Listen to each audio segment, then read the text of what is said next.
Hey A&P, this is Dr. Jones checking in. This is A&P 1, Lecture Test 2, Video 12. I think we're on 12.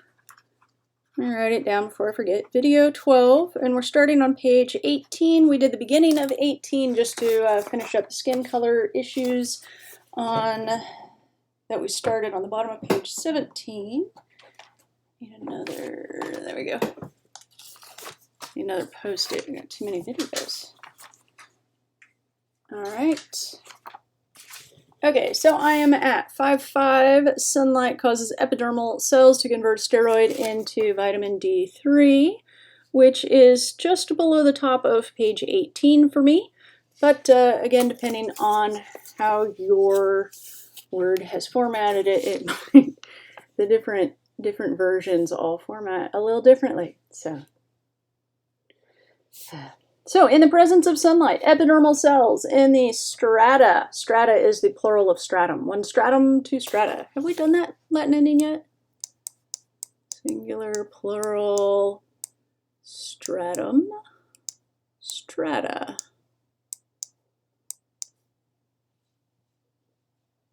Didn't we do that one? Cilium, cilia, flagellum, flagella. Yeah, we did that one. And we did A is singular, AE is plural, right? Vertebra, vertebrae. We did US and I, nucleus, nuclei, nucleolus, nucleoli. Okay. Cells in the strata, plural A. Spinosum and basale, also called the germinativum if you're going with the new terms or the old terms. Use UV radiation to make cholecalciferol. I said what I said, cholecalciferol, which is vitamin D subscript 3, vitamin D3. Vitamin D3 gets converted to calcitriol, which is a hormone that allows the intestines to absorb the calcium and phosphorus from your food. So this supports bone strength. So sunlight makes strong bones.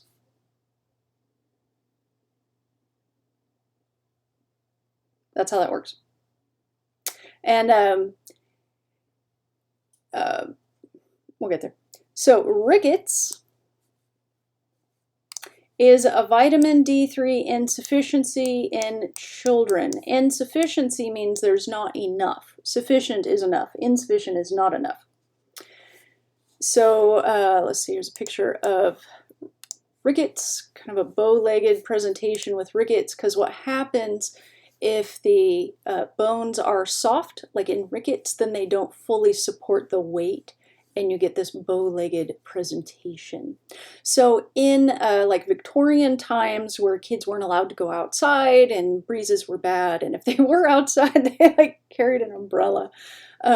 There were lots of kids with rickets and malformed legs and pelvises, and it's good to let kids have a little sunlight every day. Kids should be outside in sunlight every day. I read a study recently that said that the average child in the United States, of course this was before COVID times and quarantine, that the average child in the United States got less outside time than the average prisoner in the United States, because prisoners are guaranteed an hour a day.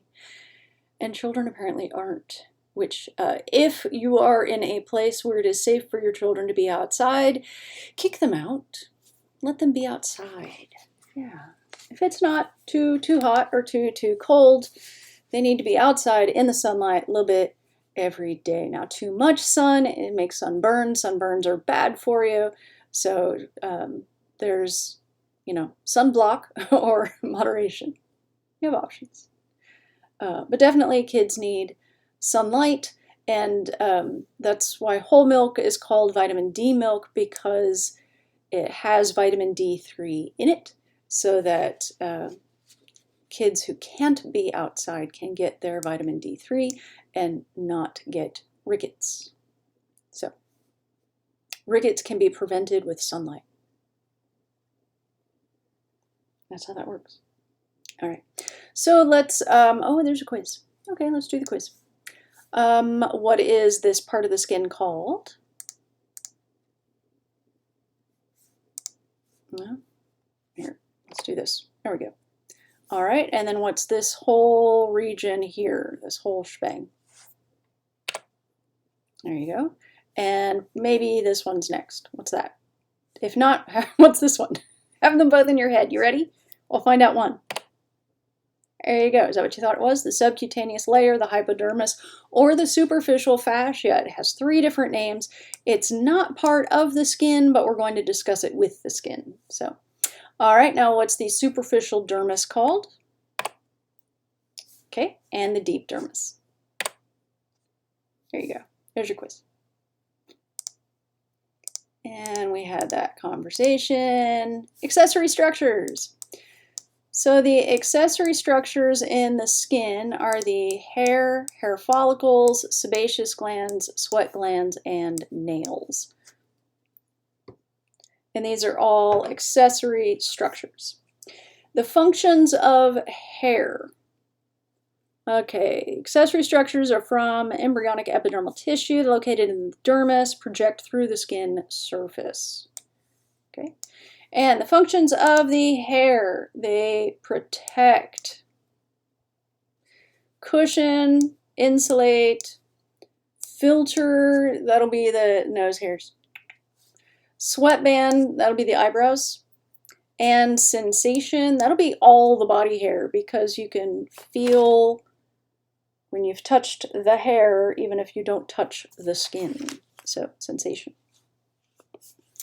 Let's see, hair follicles, glands, and nails. There we go. So, hair follicles, let's check the next page. Yeah, let's go back. Okay. Hair follicles are organs that produce hair. So they're the cells that surround the hair root. The erector pili muscle contracts to make goosebumps. This happens during cold, fear, or rage. The erector pili muscle is a smooth muscle. The hair root is the portion of the hair in the hair follicle.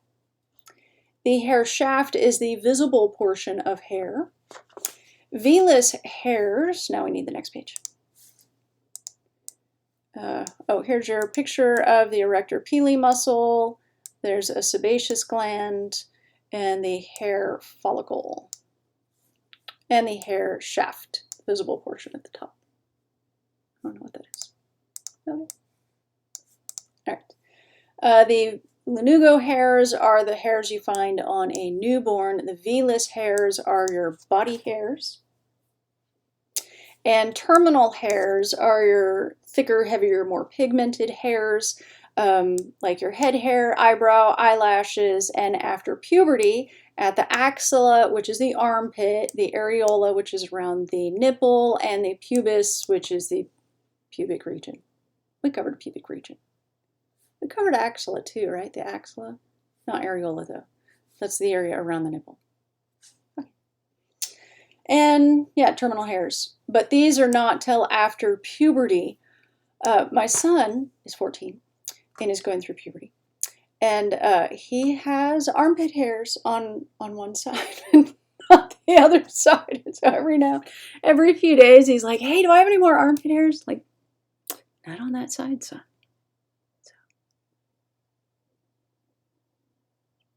I kind of feel like I saw on the internet, somebody had made an armpit hair cake to celebrate the growing of the armpit hairs.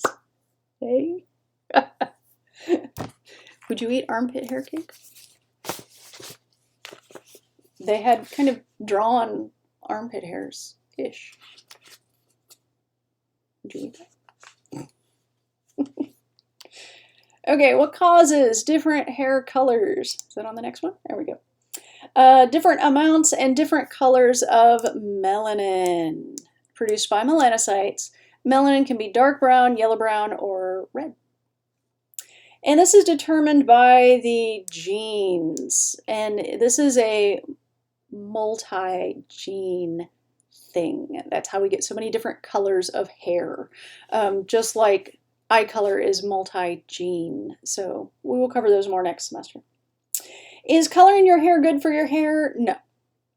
No, it's really not.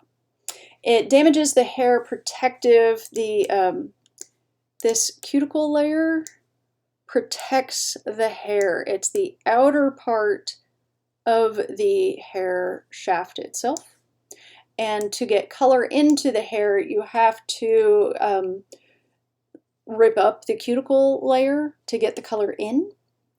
It dehydrates and it weakens the hair, it makes it thinner and more brittle. And so the super deep conditioners that they do after the coloring is to try and repair some of the damage to the cuticle. So have we talked about informed consent? I can't remember if we have on this series of videos or not. So I am here to tell you that dyeing your hair is bad for your hair. It is not for me to tell you whether or not you should dye your hair. That is entirely your choice, your body, your choice. Informed consent. I just want you to know what the risks are before you make that choice. Just like, am I going to harass you about smoking? Oh, heck yeah. But I recognize that it's your choice to make. But I want you to know that smoking is really, really bad for your body. And like binge drinking is really, really bad for your brain. I want you to know that. Am I going to try to stop you? No. Am I going to try to stop you from driving while you're drunk? Oh, heck yeah. Because while you have the right to make the choice about your own body, when you drive drunk, you're putting other people's bodies at risk, and you have no right to do that. Not at all. It's like smoking with other people in the house. You don't have the right to put their bodies at risk. Now, they could give you their informed consent unless they're children. Children's main priority is to be in relationship with you, their adults, who feed them and take care of them and make them shower and brush their teeth. They love you, and they will do anything to make you happy. And if you ask them if it's okay for you to smoke around them, they will most likely tell you yes. Because of the power differential between you and your children, they cannot give informed consent for you to smoke in the house with them or smoke in the car with them. So I am all about informed consent and you making whatever choices you want for your body, as long as you know which ones are actually bad for you. It's still your choice to make. But it is never your choice to make to put other people's bodies at risk, especially and including your children and other people on the road. Don't drive drunk. That's just stupid. Okay, so that's my soapbox for the day, brought to you by Hair Cuticles. All right, there you go. So that was page 18, and we're going to cut this video off because my computer can no longer record long videos, and I'm happy it's recording these. So thank you, as always, for tuning in. It's good to virtually see you here. The education must go on. Dr. J out.